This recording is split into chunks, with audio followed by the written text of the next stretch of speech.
Mhm.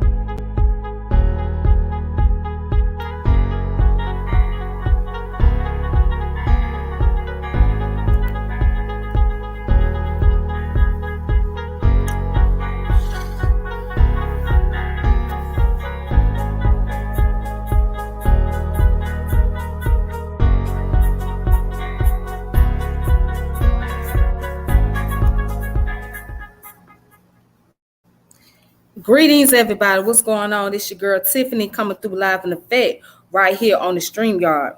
And if you are watching from my YouTube channel, go ahead and subscribe and share and hit the notification bell. If you are watching from Facebook, go ahead and share this video. So today, we're going to get into the history about Trinidad and Tobago. So I may not be able to cover the whole entire thing, but we're going to look into the brief history. And today, on August 31st of 1962, is when Trinidad and Tobago has received its independence.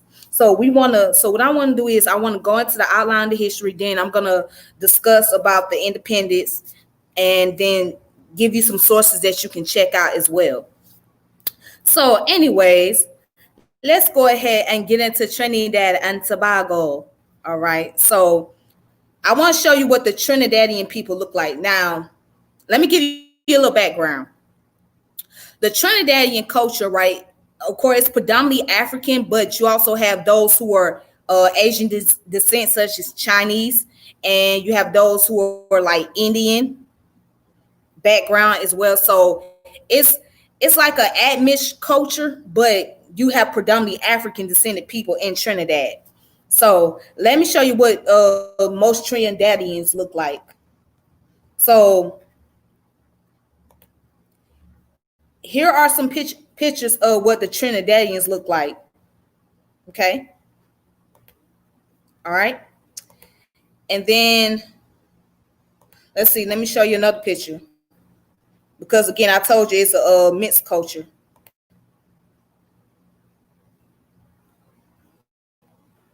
All right. All right. So here's some more Trinidadian peoples right here.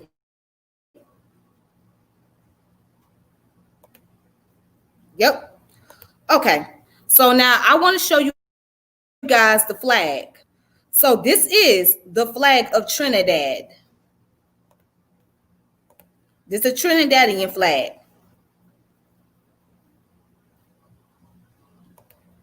Okay. So let's get into the history of the island that we know as Trinidad and Tobago. Okay. All right, here we go. So now I'm on the Wiki1 website. And right here it says Trinidad and Tobago. All right, so Trinidad and Tobago, officially the Republic of Trinidad and Tobago, is the southernmost island country in the Caribbean and is known for its fossil fuel wealth. Consisting of the main islands, Trinidad and Tobago, and numerous much smaller islands, it is situated 130 kilometers south of Grenada and 11 kilometers off the coast of northeast Venezuela. It shares maritime boundaries with Barbados to the northeast, Grenada to the northwest, and Guyana the southeast, and Venezuela to the south and west. Okay, check this out. The islands of Trinidad was inhabited for centuries by native Amerindian peoples before becoming a colony in the Spanish Empire following the arrival of Christopher Columbus in 1498. Spanish governor Don Jose Maria Shajan surrendered the island to a British fleet under the command of Sir Ralph uh, Abercrombie in 1797. During the same period, the island of Tobago changed hands among Spanish, British, French, and Dutch and Courlanders colonizers more times than any other island in the Caribbean. Trinidad and Tobago were ceded to Britain in 1802 under the Treaty of Amiens as a separate state and united in 1889. Trinidad and Tobago obtained independence in 1962, becoming a republic in 1976. Okay. So that's a little brief history outline of how Trinidad was in the beginning. And I'm going to kind of flip back and forth real fast. So I'm going to show you a book that goes into the indigenous people and its culture. Then I'm going to talk about the independence. All right. So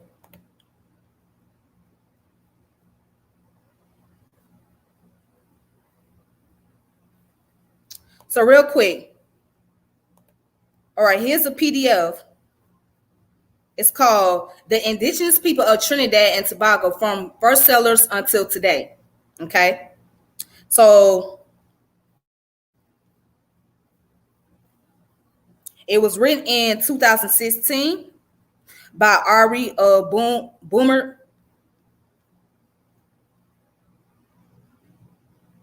Okay. So let's look up the introduction. Okay. So that's what we're going to read, the introduction.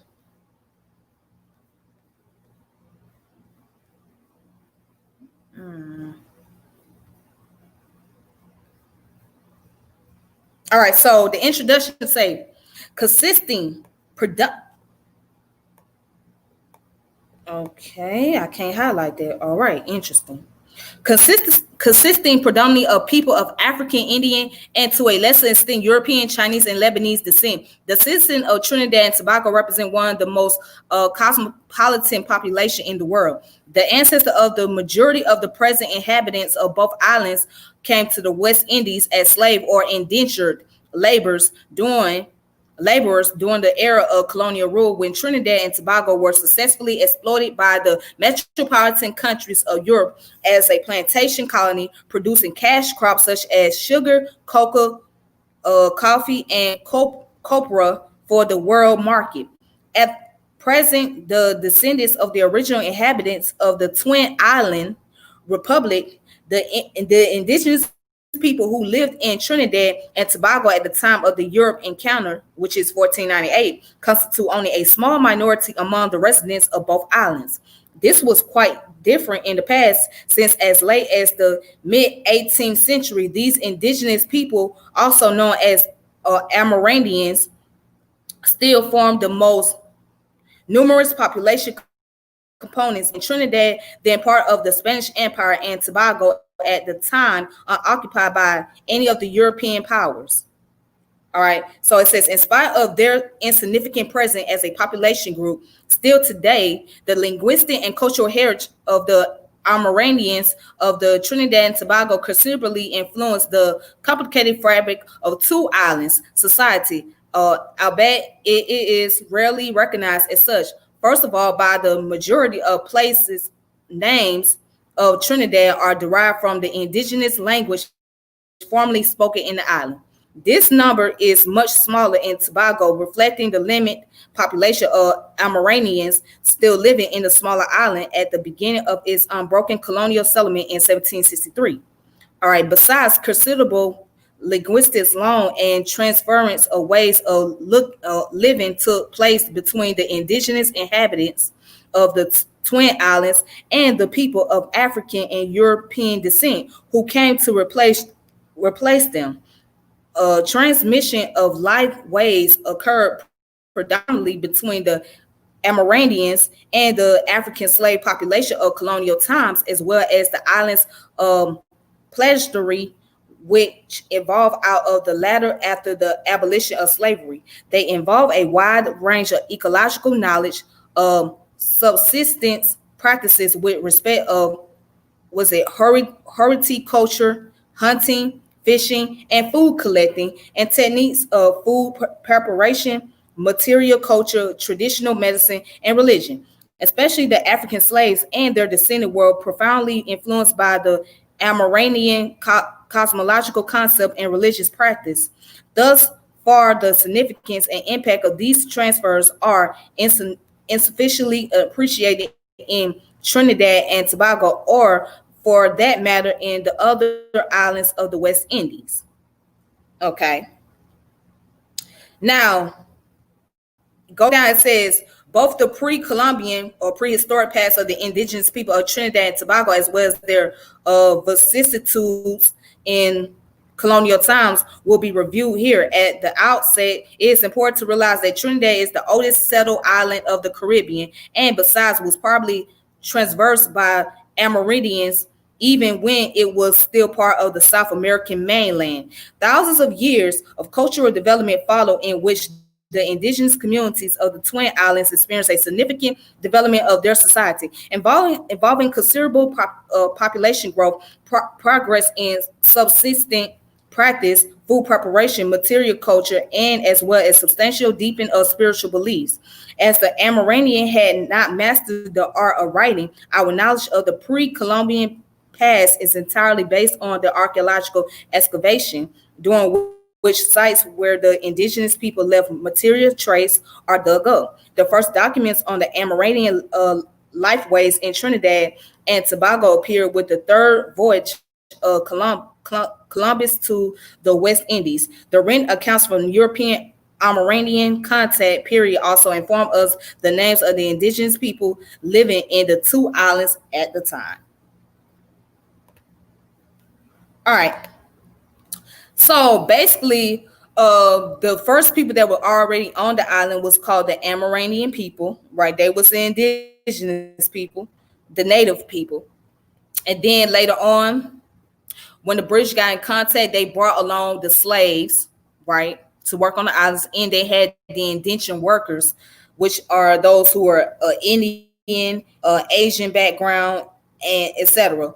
So, and if you also know, it says South America.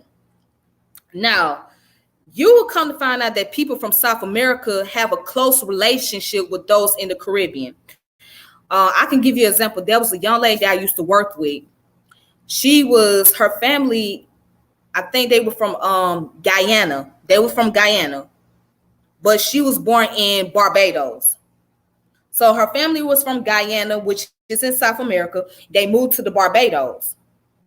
So what it is because the people in places, the Guyanese people, they see themselves more of Caribbean than they do see themselves as South American. So you'll find out that the folks in South America have a very close tie with those in the Caribbean because it's not very far apart from each other. As you can read, Trinidad is not far from Venezuela or Guyana. Like Trinidad is close by, it's nearby. So yeah, they have a close tie and they have a very similar culture with those in the Caribbeans. Let's see. Let me go back to the information on WikiOne. I just want to show y'all that real fast. So if you want to look it up,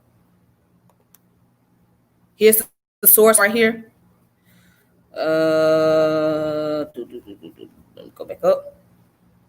All right, this is the name of the source. It's called The Indigenous People of Trinidad and Tobago, the first settler until today. Okay. Okay, so we're going to go down. And we're going to read some more information. Okay.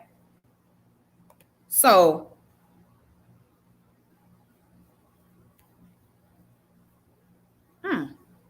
okay. So Trinidad and Tobago has the third highest GDP per capita based on purchasing power partly in the Americas after the United States and Canada. It is recognized by the World Bank as a high-income economy. Unlike most Caribbean nations and territories which rely heavily on tourism, the Trinidadian economy is primarily industrial with an emphasis on petroleum and petrochemicals. Much of the nation's wealth is derived from its large reserves of oil and natural gas. All right. So it said Trinidad and Tobago is well known for its American and Indian culture, reflecting in its large and famous carnival, Diwali and Jose celebrations, as well being the birthplace of steel pan, the limbo, and music styles such as was it Calapaso, soca, rapso, parang, chutney, and chutney soca. All right, so now soca is similar to reggae. Basically, it has a lot of reggae elements to it. So that's really what soca is, but it's like a little bit more up tempo type, like a little bit more up tempo. Yeah, but um, that's my favorite genre. I mean, I love soca music. I love reggae music. So it just put me in a vibe. Yeah, they have a lot of similarities. So soca is just like similar to reggae, and it's just more up tempo, upbeat tempo. That's all. Like it's fast paced music, real fast paced. Anyways, let's get back to here. Da, da, da, da, da, da.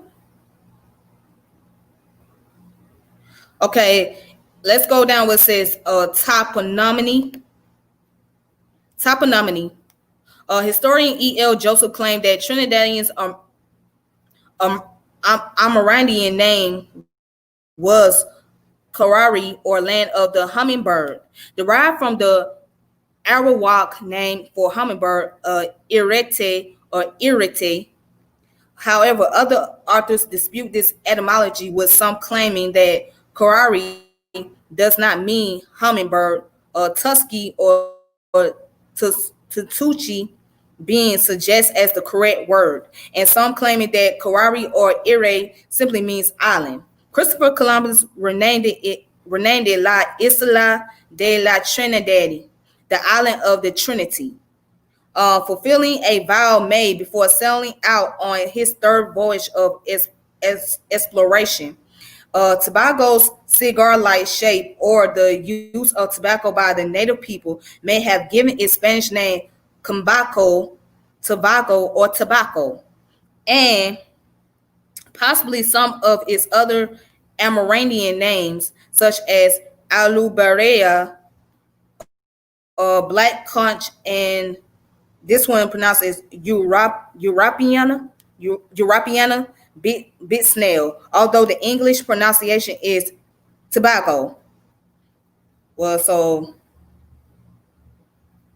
and then we already went into the history about the indigenous people.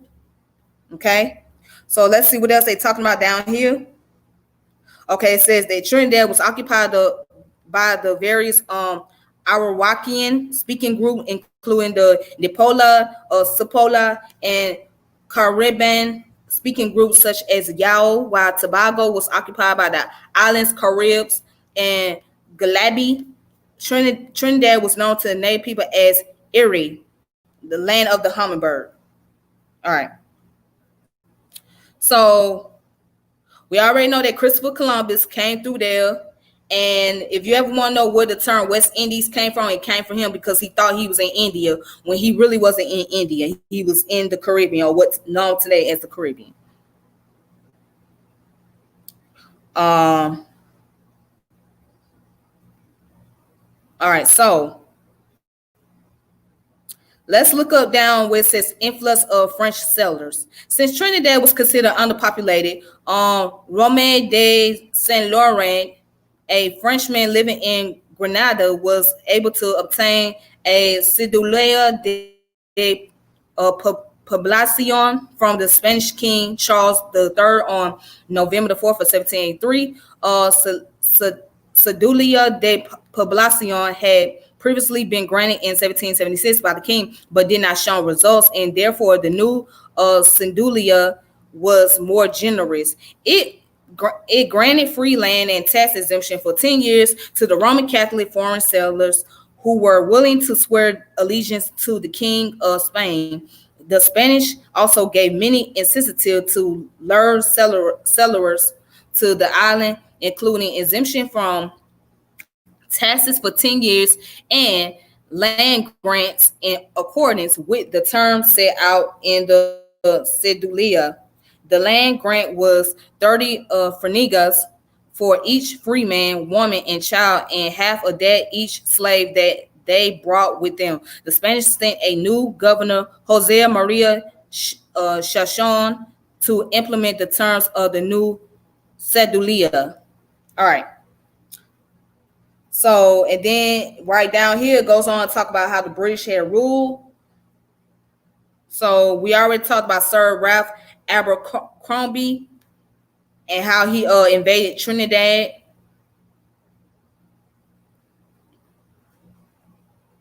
So let's look at the arrival of the Indian indentured laborers. Okay, so after the Africans slaves were emancipated, many refused to continue working on the plantation, often moving out to the urban areas such as the Levantil and Belmont to the east of the port of Spain. As a result, a severe agricultural labor shortage emerged. The British filled this gap by instituting a system of indentureship. Various nationality was contracted under this system, including Indians, Chinese, and Portuguese. Of these, the East Indians were imported in the largest numbers starting from May 1st, 1845, when 225 Indians were brought in. The first shipment to Trinidad on the Fatal Razak, a Muslim-owned vessel. In indentureship of the Indians lasted from 1845 to 1917. During the time, more than 147,000 Indians came to Trinidad to work on sugarcane plantation. All right, so these Indians took a place in position of the former African slaves by working as the indentured laborers. So pretty much they got paid for the work they did, right? But the African slaves didn't. All right. So, and let's skip on down to here. It says few Indians settled on Tobago. However, the descendants of African slaves continue to form the majority of the island's population. An ongoing economic slump in the middle to late 19th century caused widespread poverty. Discontent erupted into riot on the Rossiboro plantation in 1876 in an event known as the Balamana uprising after a policeman who was killed. The British eventually managed to restore control. However, as a result of the disturbance, Tobago's legislative assembly voted to dissolve itself, and the island became a crown colony in 1877. Okay, with the sugar industry in a state of near collapse and the islands no longer profitable, the British attached Tobago to their Trinidad colony in 1899. All right, so let's go down to the independence.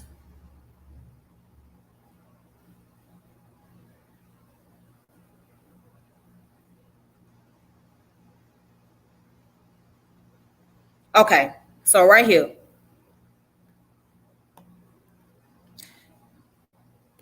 Yes, I'm skipping over a lot of information. It says, okay, contemporary era, Trinidad and Tobago gained its independence from the United Kingdom on August 31st, 1962. Elizabeth II remained head of state as Queen of Trinidad and Tobago, represented locally by Governor General Solomon Hoche. Eric William on the PNM, a noted historian and intellectual widely regarded as the father of the nation, became the first prime minister, serving in that capacity uninterrupted until 1981. The dominant figure in the opposition in the early independence year was Ruginat Caladio of the DLP. The 1960s saw the rise of a Black Power movement, inspired in part by the civil rights movement in the United States. Protests and strikes became common, with events coming to head in April of 1970 when police shot dead a protester named Basil Davids. Fearing a breakdown of law and order, Prime Minister William declared a state of emergency and arrested many of the Black Power leaders. Some army leaders who were sympathetic to the Black Power movement, notably Rafiq Shah and Lazelle, attempted to mutiny. However, this was quashed by the Trinidad and Tobago Coast Guard. Williams and the PNM retained power largely due to division in the opposition. Okay. And then it goes on saying in 1963, Tobago was struck by the Hurricane Flora, which killed 30 people and resulted in enormous destruction across the island. Partly as a result of this, tourism came to replace agriculture as the islands remained income earner in the subsequent decades. All right, so speaking of Eric Williams, okay, one day I'm more topic on him, okay. So this is his book. If you guys don't have this book, you guys need to get it. So I'm going to read a little preview out this book. It's called Capitalism and Slavery by Eric Williams. All right. Now, I mentioned that he became a prime minister. Okay. He was a prime minister of Tobago, and he was also a historian. So let me give you a glimpse of what he looked like. So I just want to give you a glimpse of Eric Williams. Let's look at Eric Williams.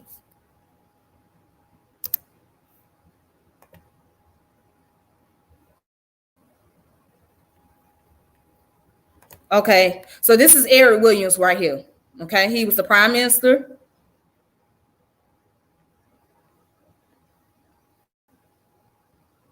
But we're going to get more into him when that time comes. All right, but that's Eric Williams. All right, and this is his book right here. So I'm gonna read something real quick from this book, which is called Capitalism and Slavery. And I ain't gonna go into too much of it, but if you don't have this book, I recommend you guys get this book. So in this book, he talks about slavery in the Caribbean, particularly in Trinidad and Tobago, because that's where he was from. That was where he was born and raised, and he was a prime minister at. So right here, it goes down and says slavery in the Caribbean has been too narrowly identified with the Negro. A racial twist has thereby been given to what is basically an economic phenomenon. Slavery was not born of racism, rather racism was a consequence of slavery. Unfree labor in the New World was brown, white, black, and yellow, Catholic, Protestant, and pagan. The first instance of slave trading and slave labor developed in the New World involved racially not the Negro, but the Indian. The Indians rapidly succumbed to the excessive labor demanded of them, the insufficient diet, the white man's diseases, and their inability to adjust themselves to the new way of life. Accustomed to a life of liberty, their constitution and temperament were ill adapted to the rigor of plantation slavery. As Fernando Ortiz writes, to subject the Indian to minds to their monotonous, insane, and severe labor without tribal sense, without religious ritual, was like taking away from him the meaning of his life. It was to enslave not only his muscles, but also his collective spirit. Okay. And so then he goes into a little detail saying that the visitor to Ciudad Trujillo, capital of the Dominican Republic, present day name of half of the islands formerly called Espolla, will see a statue of Columbus with the figure of an Indian woman gratefully writing. So reads the caption, the name of the discoverer. The story is told, on the other hand, of the Indian chieftains, Hutely, who doomed to die for resisting the invaders, staunchly refused to accept the Christian faith as the gateway to salvation when he learned that his executioners to hope to get to heaven, it is far more probable that Hutali would Hattie, rather than the anonymous woman representing contemporary Indian opinion of their new overlords. So that was just a brief chapter of this book right here. That was chapter 1, dealing with slavery, talking about how not only the Africans were affected, but also the Indians were affected by it as well. So yeah, we're gonna get more into detail about him when the time is coming. But in the meantime, make sure you check out this book right here, because I had totally forgot about it. But yeah, there you go. All right. I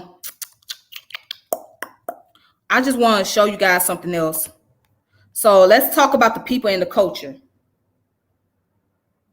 So as you can see, they broke away from the British rule and they became independent in 1962. Let's talk about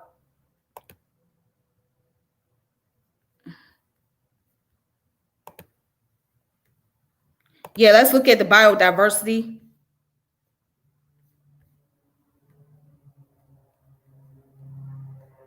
Real quick. It says, because Trinidad and Tobago lies on the continental shelf of South America, and in ancient time were physically connected to the South American mainland, its biological diversity is unlike that most of the Caribbean islands and has much more in common with the Venezuela.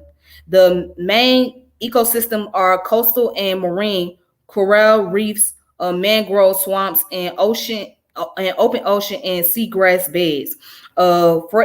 Forest, freshwater, river, and streams, caressed man-made ecosystem, agricultural land, freshwater dams, secondary forests, and savanna. On August 1st, 1996, Trinidad and Tobago ratified the 1992 Rio Convention on Biological Diversity, and it has produced a biodiversity action plan and 4 reports describing the country's contribution to biodiversity conservation.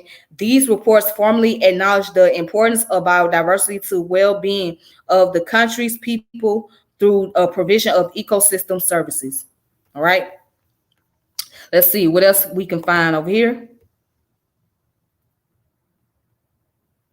So let's look at the politics. Let's look at the political culture. All right.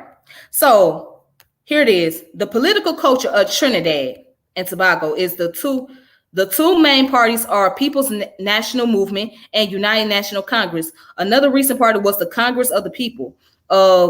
Support for these parties appeared to fall along ethnic lines, with the PNM consistently obtaining a majority of Afro-Trinidadian vote and the UNC gaining majority of the Indo-Trinidadian support. Okay. And then it talks about the military. The Trinidad and Tobago Defense Force is the military organization responsible for the defense of the Twin Islands Republic of Trinidad and Tobago. It consists of the regiment, the Coast Guard, and the Air Guard and the Defense Force Reserves, established in 1962 after Trinidad and Tobago's independence from the United Kingdom. The TTDF is one of the largest military forces in the Anglophone Caribbean. Okay, and it says its mission statement is to defend the sovereign goods of the Republic. Trinidad and Tobago contribute to the development of national community and support the state in the fulfillment of its national and international objectives. The Defense Force has been engaged in domestic incidents such as the 1990 coup attempt and international missions such as the United Nations mission in Haiti between 1993 and 1996. In 2019, Trinidad and Tobago signed the UN Treaty on the Prohibition of Nuclear Weapons. All right, so that's their political culture. Let's see what else we can find, or what else I can find on here, rather.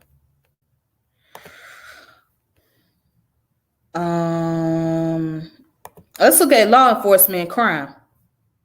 So let's see what their law enforcement and crime is about. Now, Trinidad and Tobago has, in recent decades, suffered from a relatively high crime rate. There are currently roughly 500 murders per year. The country is a noted transshipment center for the trafficking of illegal drugs from South America to the rest of the Caribbean and beyond to North America. Some estimates put the size of the hidden economy as high as 20%, 30% of measured GDP. Terrorism. All right. Though there have been no terrorism related incident in the country since the 1990 Islamic coup attempt, Trinidad and Tobago remains a potential targets. For example, in plan to attack the carnival was foiled by police. It is estimated that roughly 100 citizens of the country have traveled to the Middle East to fight for Islamic State in 2017. The government adopted a counterterrorism and extremism strategy. All right. So let's read down here about the prison service. Okay, so the country's prison administration is the Trinidad and Tobago Prison Service. It is under the control of the Commissioner of the Prison, Gerardard Wilson, located in Port of Spain. The prison population is 292 per person, 100,000. The total prison population, including pretrial detainees and remand prisoners, is 3,999 prisoners. The population rate of pretrial detainees and remand prisoners is 174 per 100,000 of the nation population, 59.7% of the prison population. And then it goes into the female population as of 2018 was at 8.5%, 8.5 per 100,000 of the nation population, which is 2.9% of the prison population. Okay. So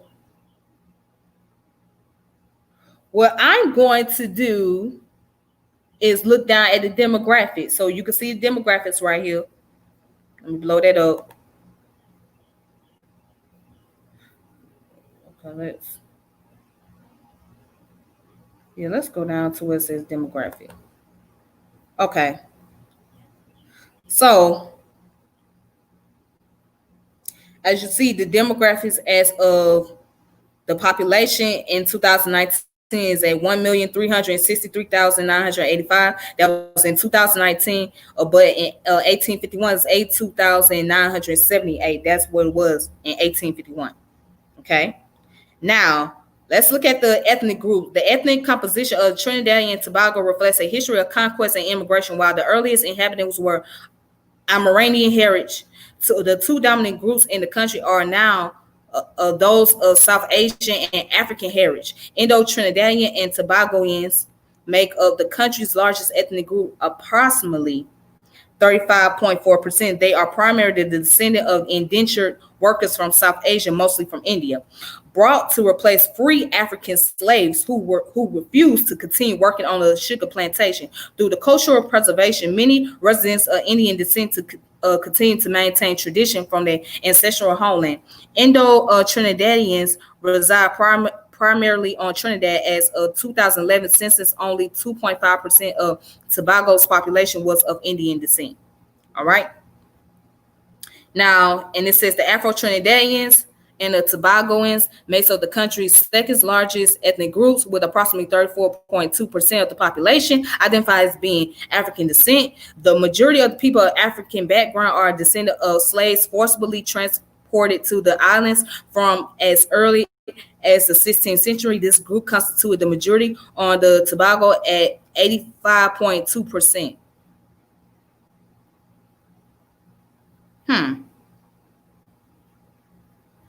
All right, so it says the bulk of the rest of the population are those who significantly identify as being of mixed heritage. There are also small but significant minorities of people of Amerindian, European, Chinese, Arab descent.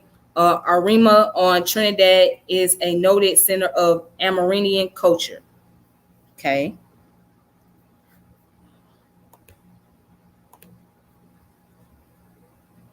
All right, so let's look at languages. Okay, so the official language in Trinidad is English. Yep, so English is the official language, but the main spoken language is either of the two English-based Creole language, which Trinidadian Creole or Tobagoan Creole, which reflects the Amerindian, European, African, and Asian heritage of the nation. Both Creoles contain elements from a variety of African languages, right? Um, Trinidadian English Creole, however, is also influenced by French and French Creole, which is patois. Spanish is estimated to be spoken around 5% of the population, has been promoted by recent government as first foreign language since March of 2005 due to its proximity to Venezuela. Okay, so where am I at? Okay.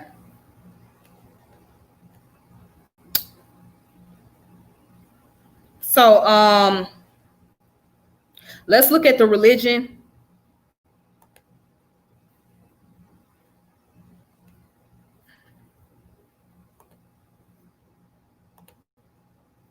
So let's look at religion practice. Okay, so before I continue on, there's some more articles you can look at for yourself. This one's called The Historical Background to the Culture of Violence in Trinidad and Tobago, right up in here.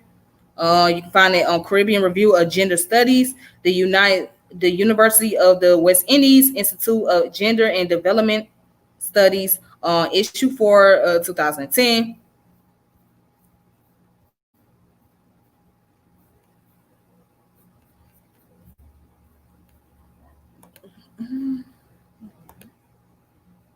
Mm-hmm. All right, so let's see. Let me see. Let's see.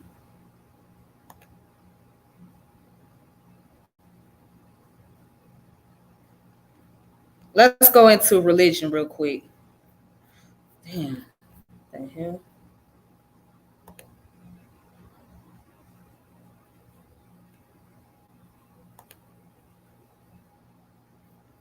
Okay, so let's talk about the religion real fast.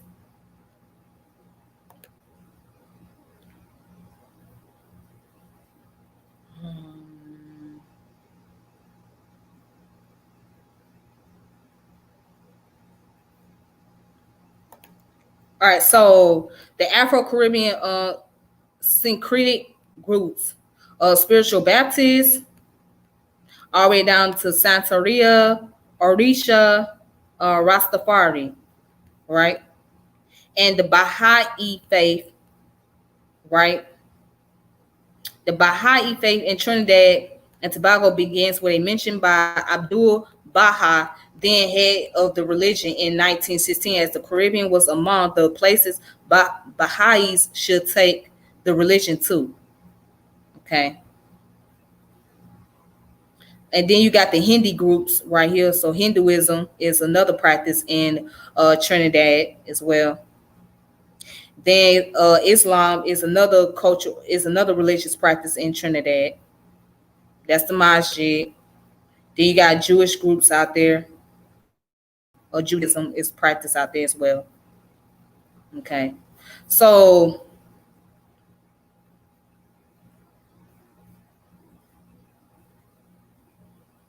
I guess the main religion is Christianity, but also you got African spiritual practices. So it's more so Christianity and Hinduism, and some Islam.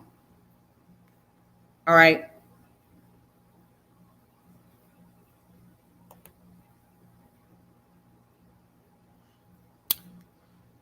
Let's see what else I want to show. I already showed that source. All right, so here's another source of information. So it's called the Trance and Modernity in the Southern Caribbean's African and Hindu Popular Religions in Trinidad and Tobago. All right, and this book was written by Keith E. McNeil. So, Trance and Modernity in the Southern Caribbean, African and Hindu Popular Religion in Trinidad and Tobago. What year this book was written? It was written in 2011, so it was not that long ago. But there's a table of contents, prologue, ecstasy, catching power, playing deep, hierarchy, and heterodoxy. in a maze of color, serving the Orisha, doing the mother's work, size and path and spiritual cultural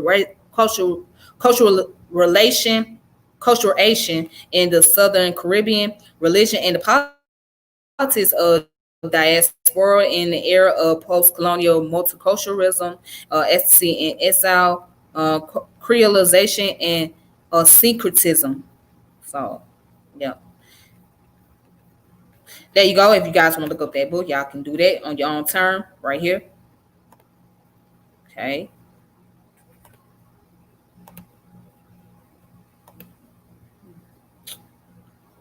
I ain't got time for that. All right. And this here is an article that deals with the admission and population stratification in African Caribbean population. So it goes into like the admixture culture and like the different ethnic groups and things of that nature. So real quick, let's see. It goes into the introduction, understanding genetic ancestry and admixture and their role in contributing to population stratification is important for biomedical research. Recent gene flow among diverse population, also called admixture and non-random mating, can create subpopulation of individuals with varying ancestral proportion of population stratification. The dynamics of population stratification are of special concern due to the growing interest in genome-wide association studies to uncover genetic effects on complex diseases. It says large efforts have been employed to utilize ancestry informative markers consisting of single nucleotide polymorphism, which vary significantly in frequency among putative parental population. The the aim the aims have aided in understanding the dynamics of admixture within recently admixed populations, such as some Central and South American population. And so, yep, that's just a little brief part of the intro that I read. But yes, it goes into the concept about the admixture culture and in the Caribbeans, within the African Caribbean community, etc. All right. So, anyways, that concludes this video about Trinidad and Tobago. So yeah, I know I had to kind of rush through that because I really don't have that much time under my belt. So, but if you guys want to look up more information, I already put the list. I put the list of the PDFs on this video, so you can just go back and check the video out for yourself. And also, yeah. So the Trinidadian culture is very interesting because you not only have a large African population there, but you also have a large Indian population. And as far as the admixtures that's been taking place,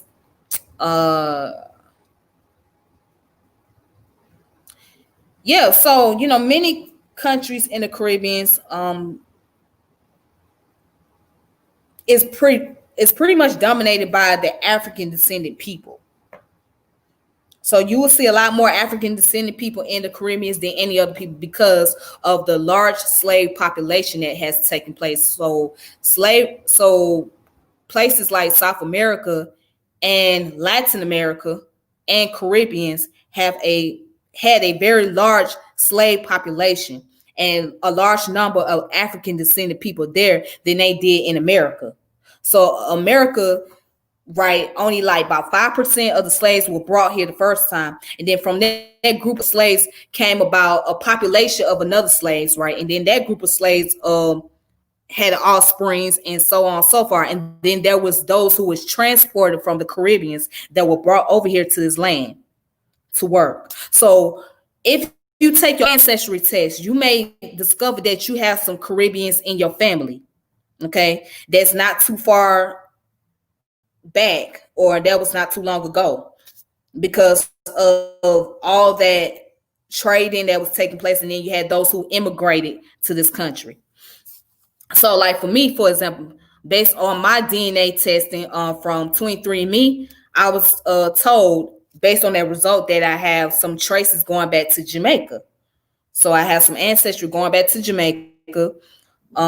That's what St. Andrew Parish, Jamaica. But in my family, right, what I was told by family members that my great grandfather, my paternal great grandfather, was from the Bahamas. That's what I was told. So they probably got that mistaken and thought that he was from the Bahamas when he was actually from Jamaica, but he probably fled over to the Bahamas area and considered that as being his home. Because you got to remember, during that time period, there was no birth certificate. Okay, so if you was a former slave, or if you came from a descendant of slaves, meaning that if your parents were in slavery, you didn't have no birth certificate, so they had no way of knowing actually where this person was born per se. So there was a lot of information that was left out. But as far as I know, I do know that I have Caribbean in my family. So, but I'm just saying this to say that that's what you're gonna discover. So all this trying to create a dichotomy, a separation between who is Caribbean, who is ADOS, and who is South American, you really can't do that. You don't have the time. You know what I'm saying? Because we have some very strong African genes to where it's pretty hard to separate us.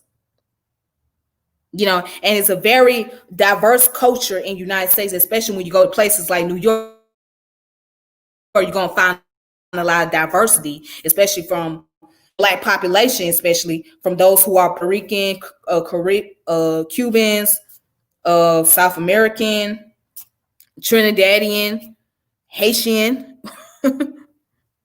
You know what I mean? So you're gonna find a lot of the diversity. You just can't make a separation. Same way in Miami, Florida, it's the same way. In Louisiana, it's the same way. So it's just too much. So we have a lot in common. So you can't do that. Try to separate us. It's like trying to separate a child from their parents. When you separate a child from their parents, then they end up not having that foundation. And the foundation we stand on, our traces, our lineage go all the way back to those that came from Central West Africa. That's just what it is. That's what we all came from. So it's like this. We are the same people, or we come from the same people rather, but we just happen to split up and be in different parts of the world. Like some of us had to split up to go to the south. Some of us split up and went to the north. And that's just that. So anyways, I'm cutting this video short, right? Well, particularly not short, because it's almost an hour since I've been on here. But anyways, I'm about to go ahead and get off of here. And I thank you guys for watching. And until next time, please take it easy. May peace and power elevation be to all of you. And I will reconnect with you guys later. And we're going to go into more information later on. I'm going to be talking about this man right here, Eldrick Cleaver. So we're going to go into his history and his life as not only a Panther, but his afterlife and what he was doing during the Black Panther Party. So there's some things that I'm disgusted about when it comes to this man. Yes, and I have my reason for being. But I'll catch you guys later on this one. Anyways, you guys take it easy. Thank you so much for watching. Until then, deuces. All right. Thank you.